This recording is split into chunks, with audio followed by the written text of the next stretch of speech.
আসসালামু আলাইকুম। হ্যালো প্রিয় লিসেনার্স, কেমন আছো তোমরা? আশা করি ভালো আছো, যার যার অবস্থান থেকে, এবং ভালোর দলে আছো।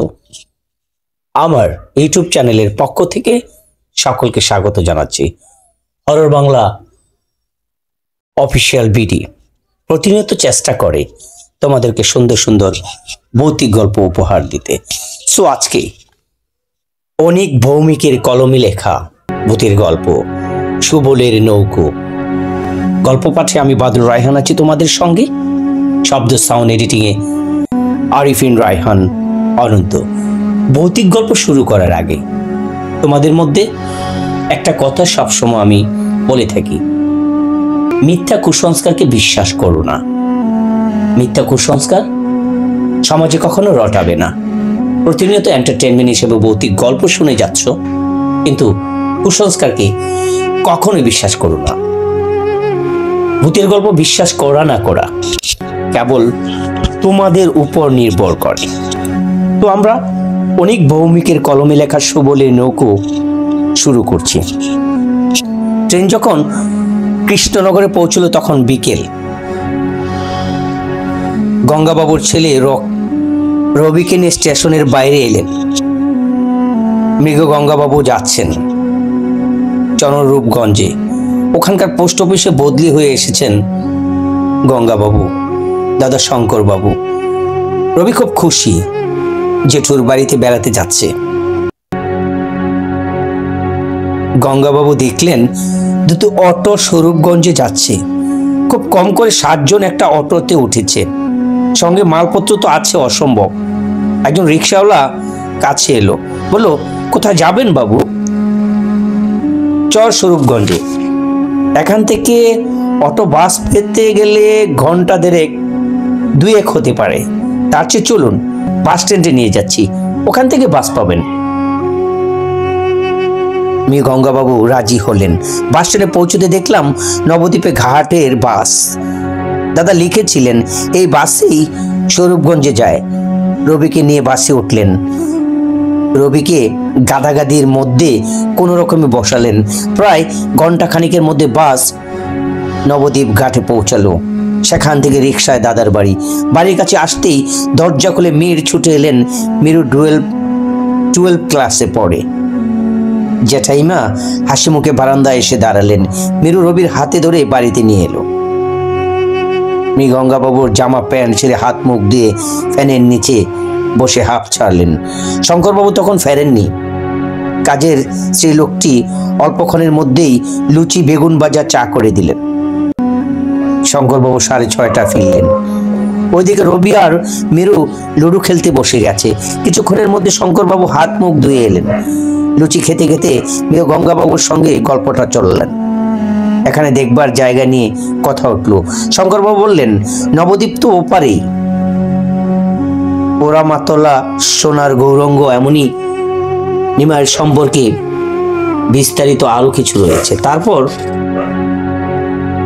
মায়াপুর সাহেবদের মন্দির, ইস্কন করেছে সেই বিরাট মন্দিরটা।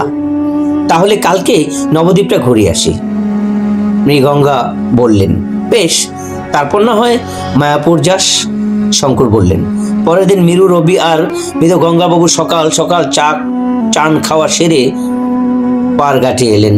নৌকায় রবি দেখলেন সাইকেল 2-3 কয়েক পাটা একটা পোষা কুকুর নবদ্বীপ চলছে। নৌকা ওপারের ঘাটে লাগলো। একটু সাবধানেই মেয়ে গঙ্গাবাবু রবিকে নিয়ে নামলেন। রিক্সাওয়ালা প্রায় ছেঁকে ধরল। রিক্সা নবদ্বীপ দর্শনীয় সবকিছু দেখাতে নদীতে নৌকা পার হয়ে শেষ দুপুর নাগাদ তারা চররামগঞ্জে ফিরে এলেন। রাতে খাওয়ার সময় রবি জ্যাঠাইমাকে বললেন, রবি, তোমার মায়াপুরে যেও, ইস্কনদের মন্দির দেখো।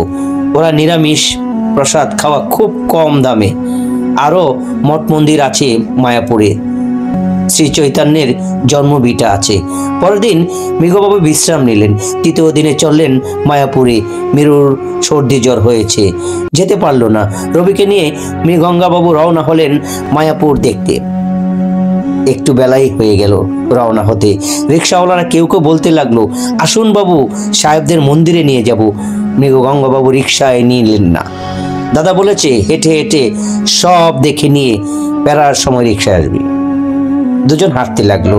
আদতে আশ্রম, অন্য দেশ কিছু আশ্রম দেখতে দেখতে রবিরা ইস্কন মন্দিরে এলো। রাধাকৃষ্ণ মূর্তি দেখলো, হরিণের পাল দেখলো, ইস্কন দেখলো। এখানে ঘুরে ঘুরে বেশ কিছু সময় গেল। বেরিয়ে এলেন দুজন। তারপর চৈতন্য জন্মভিটে, কুটিরের শচীমাতার মূর্তি, চৈতন্যের বাল্যকাল, একটা বড় নিম গাছ, যে জন্য শ্রী চৈতন্য নাম নিমাই। আরো একটা আশ্রয় ছাড়িয়ে চললো। বললো শ্যান এটা টিপটা দেখতে, বিশেষ কিছু দেখার নেই, টানা গর্ত কাটা। হঠাৎ মাথার উপর আকাশের অন্ধকার হয়ে গেল। মৃত গঙ্গাবন চমকে উঠলেন। সর্বনাশ, কালবৈশাখী, চারদিকে অন্ধকার শুরু হলো। আকাশ ফালি ফালি করে বিদ্যুৎ চমকানো।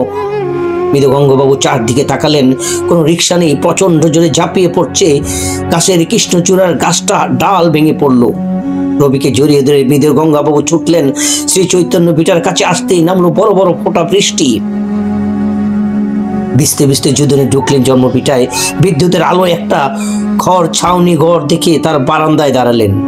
রুমাল বের করে রবির মাথা, নিজের মাথা মুছলেন। একটু রুমাল দিয়েই আরেকটা মুছবেন। অন্ধকারের বারান্দায় হাত ঘড়ি দেখতে পাচ্ছেন না, কটা বাজে কে জানে। অনেকটা পর বৃষ্টি জোর কমলো, কিন্তু বিদ্যুৎ চমকানো বন্ধ হলো না। মৃত গঙ্গাবাবু রবিকে নিয়ে রাস্তায় এলেন। কোনো রিক্সা নেই, হেঁটে চললেন। টিপ টিপ করে বৃষ্টি পড়ছে। সাহেবদের মন্দিরের কাছে রিক্সা দাঁড়িয়ে আছে, চালকরা কোথাও ভগবান জানেন। একজন রিক্সা চালক চায়ের দোকান থেকে বেরিয়ে এলেন, 10 টাকা চাইলেন। কিন্তু গঙ্গাবাবু তাতেই রাজি।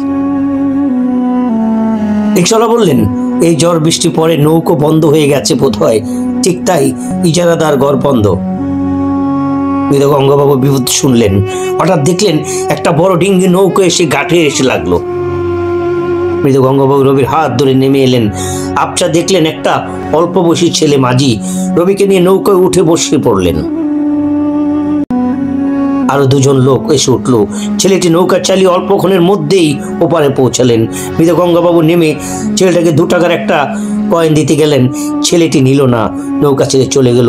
ওর দাদার বাড়ি পৌঁছে দেখলেন উদ্বেগ, দাদা গড়বার করছেন। নৌকায় একটা অল্প বয়সী ছেলে ওদের নিয়ে এসেছে। এটা শুনে জেঠাইমা বললেন, ছেলেটা বা গালে কি একটা জুরুল ছিল? হ্যাঁ হ্যাঁ, কাজের স্ত্রীর লোকটা চাপাপো নিয়ে ঢুকলেন। দাদা বৌদি দুজনে চুপ করে গেলেন। স্ত্রী লোকটা চলে যেতে বৌদি বললেন, এখানে প্রচন্ড বন্যা হয়েছিল, বন্যার জলে একতলা ডুবিয়ে দিয়েছিল। আমরা ছাদে আশ্রয় নিয়েছিলাম, পুরো একটা দিন জল দেখতে পাইনি। তখন আমাদের কাজের মেয়েটি ছেলে সুবল ওর এক বন্ধু কিনে তৈরি হলো খাবার জল আনবার জন্য।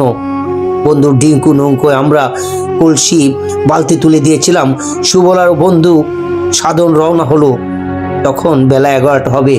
কিছুক্ষণের মধ্যে নৌকাটা বানের জলের ওপর দিয়ে যেতে যেতে মিলিয়ে গেল। রবির জ্যাঠাইমা একটু থেমে বলতে লাগলেন, বেলা 2টো নাগাদ গো গো করে শব্দ তুলে 4 হাত উঁচু হয়ে জল ছুটে এলো। সাধন বলেছিল উঁচু জলের ধাক্কায় ওদের নৌকা লাফিয়ে উঠেছিল। নৌকাগুলোই ধাক্কা সুবলের মাথা লাগে। সাধন আর কিছু দেখেনি, প্রাণপণে সাঁতার কেটে ফিরে এসেছিল। তাহলে যে ছেলেটা আমাদের পার করে দিল সেই ছেলেটা সুবল? মৃগল বলল, বলেন? হ্যাঁ, যে ত্রিলোকটা আমাদের বাড়িতে কাজ করে সেই সুবলের মা। বারবার তাকে আমরা সুবলের মা বলে ডাকতাম, এখন ওই নাম ধরে ডাকি। সুবলের মা কখনো আমরা বলি না। অনেকেই দেখেছে সুবল ওর ডিঙ্গিতে চড়িয়ে লোক পার করছে। সব সময় নয়, বেশ রাতের দিকে সুবল ডিঙ্গি নৌকো নিয়ে আসে, বিপদে পড়া মানুষদের পার করে দেয় সব সময়। গাইস, কেমন লেগেছে গল্পটা? জানি না কতটা ভালো লেগেছে, কতটা মন্দ হয়েছে। তো তোমাদের একটা কমেন্টস যদি আমাকে করো, তাহলে আগামী দিনে নতুন গল্প বানানোর জন্য একটা আগ্রহ উদ্দীপনা আমার মাঝে তৈরি হবে। আমি একটা ছোট্ট ইউটিউবের এসে তোমাদের প্রতিনিয়ত চেষ্টা করি গল্প উপহার দিতে। কতটা ভালো হয়, কতটা মন্দ হয় আমি জানি না। যদি ভালো হয় আমি সার্থক, মন্দ হলেও সার্থক। আমার গল্পগুলো তো অন্তত শুনো। তো বন্ধুরা, যারা আমার গল্প শুনো চ্যানেল সাবস্ক্রাইব করোনি, প্লিজ দয়া করে চ্যানেলটা সাবস্ক্রাইব করে সঙ্গে থেকো। ভালো থেকো, ভালোর দলে থেকো। নমস্কার, আল্লাহ হাফেজ।